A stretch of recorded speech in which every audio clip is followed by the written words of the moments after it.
Welcome to nits capture. இன்றைக்கி நம்ம என்ன வீடியோ பார்க்க போகிறோம் அப்படின்னா, நம்ம வீட்டு அரிசிலேயே ரொம்பவும் சிம்பிளாக சூப்பராக எப்படி ஒரு வெஜ் பிரிஞ்சி செய்கிறது அப்படின்னு பார்க்கலாங்க. நான் சொல்கிற மெத்தடில் நீங்கள் ட்ரை பண்ணி பார்த்தீங்கன்னா 100% ஒரு சாப்பாடு கூட அடிப்பிடிக்காமலும் சாப்பாடு உதிரியும் அவ்வளோ சூப்பராக வருங்க. சாப்பாடு அடிப்பிடிக்காமலும் ஒன்றோடு ஒன்று ஒட்டாமல் குழையாமல் எப்படி செய்யணுன்றதுக்கான டிப்ஸை நான் அதில் ஆட் பண்ணியிருக்கேங்க. முழுசாக வீடியோ பாருங்கள், அப்போ தான் உங்களுக்கு புரியும். வாங்க வீடியோக்குள்ளே போகலாம்.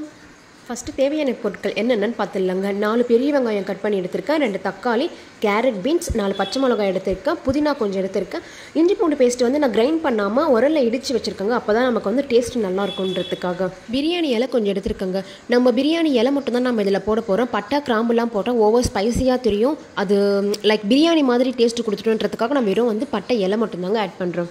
7-8 முந்திரி, தேவையான அளவுக்கு எண்ணெய், 2 ஸ்பூன் வெறும் மிளகாத்தூள், 2 ஸ்பூன் தனியாத்தூள் எடுத்துருக்கேங்க.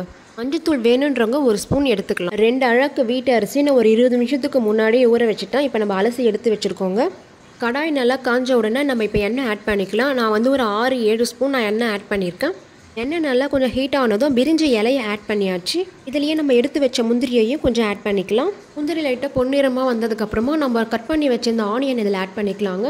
நீங்கள் கேட்கலாம், பிரிஞ்சுன்னு சொல்லிட்டு நீங்கள் கடாயில் பண்ணிட்டுருக்கீங்களே, பிரிஞ்சு கடாயில் பண்ண போகிறீங்களா அப்படின்னு. இல்லைங்க, நான் முன்னாடியே உங்ககிட்ட நான் சொல்லியிருந்தேன் பார்த்தீங்களா, பிரிஞ்சு வந்து அடி பிடிக்காமல் இருக்கிறதுக்கு உதிரியாக வரதுக்கு ஒரு டிப்ஸ் சொல்கிறேன் அப்படின்னு சொல்லிட்டு.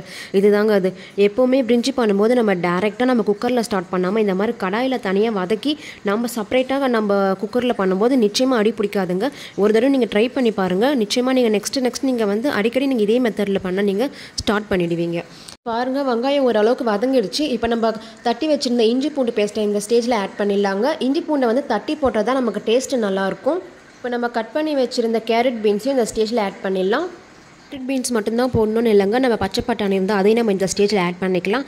இல்லை உருளைக்கிழங்கு இருந்தாலும் நம்ம இந்த ஸ்டேஜில் ஆட் பண்ணிக்கலாங்க. பச்சை மிளகாவையும் நம்ம இதில் ஆட் பண்ணிவிட்டு நல்லா கொஞ்சம் கலரி கொடுத்துடலாங்க. பாருங்கள், இப்போ வெங்காயம் நம்ம போட்டிருந்த கேரட் பீன்ஸ்லாம் ஓரளவுக்கு வதங்கிடுச்சு. இப்போ நம்ம வந்து கொஞ்சமாக புதினா இலை எடுத்து இதில் ஆட் பண்ணிக்கலாங்க. ஆட் பண்ணிவிட்டு நல்லா கொஞ்சம் அப்படியே கலரி கொடுத்துக்கலாம். இப்போ நம்ம கட் பண்ணி வச்சுருந்த தக்காளியும் ஆட் பண்ணிக்கலாம். வெங்காயம் தக்காளி போட்டிருந்த வெஜிடபிள்ஸ் இது எல்லாமே நல்லா குக் ஆகணுங்க. ஒரு 5 to 8 மினிட்ஸ் நல்லா குக் ஆகணும். பாருங்கள், நம்ம போட்டிருந்த வெங்காயம் தக்காளி வெஜிடபிள்ஸ் எல்லாமே ஓரளவுக்கு நல்லா வதங்கி வந்துடுச்சு. இப்போ நம்ம இந்த பிரிஞ்சுக்கு தேவையான மசாலாவை ஆட் பண்ணிடலாம். 2 ஸ்பூன் மிளகாத்தூள், 2 ஸ்பூன் தனியாத்தூள் ஆட் பண்ணியிருக்கேன். இந்த வெஜிடபிள்ஸ்க்கு தேவையான உப்பு மட்டும் ஆட் பண்ணிக்கலாம். ரைஸுக்கு நம்ம வந்து அரிசி போட்டதுக்கு அப்புறமா நம்ம ஆட் பண்ணிக்கலாம் தனியாக. பாருங்கள், கடாயில் வந்து இஞ்சி பூண்டு பேஸ்ட்டெல்லாம் ஒட்டி கடாய் வந்து லைட்டாக அடி பிடிச்ச மாதிரி இருக்குது பார்த்தீங்களா. இதனால தான் நம்ம வந்து சாப்பாடு போட்ட உடனே டேரெக்டாக குக்கரில் பண்ணும்போது அடி பிடிக்குதுங்க. அதை அவாய்ட் பண்ணுறதுக்கு தான் இந்த மெத்தடில் நான் வந்து ட்ரை பண்ண சொன்னாங்க.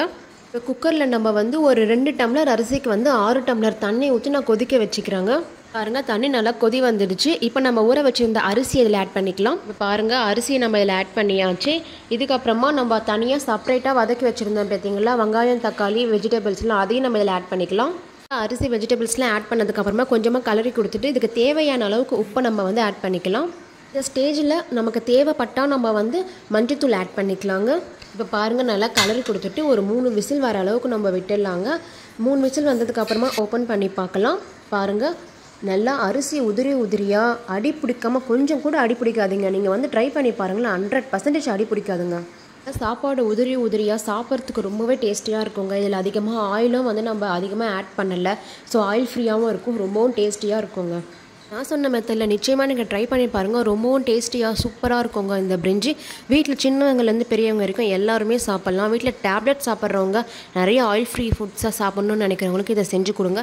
நம்ம நார்மலாக பாஸ்மதி ரைஸில் பண்ணுறதை விட இந்த மாதிரி நார்மல் வீட்டு அரிசியில் பண்ணால் ரொம்பவும் சாஃப்டாக இருக்குங்க. சாப்பிட்றதுக்கு ரொம்பவும் டேஸ்டியாக இருக்கும். நான் சொன்ன மெத்தடில் ஒரு முறை ட்ரை பண்ணி பார்த்துட்டு உங்கள் கமெண்ட்ஸை நீங்கள் வந்து கமெண்ட் பாக்ஸில் சொல்லுங்கள். இந்த வீடியோ உங்களுக்கு பிடிச்சிருந்துன்னா உங்கள் ஃப்ரெண்ட்ஸ் அண்ட் ஃபேமிலிக்கு ஷேர் பண்ணுங்கள். தேங்க்யூ.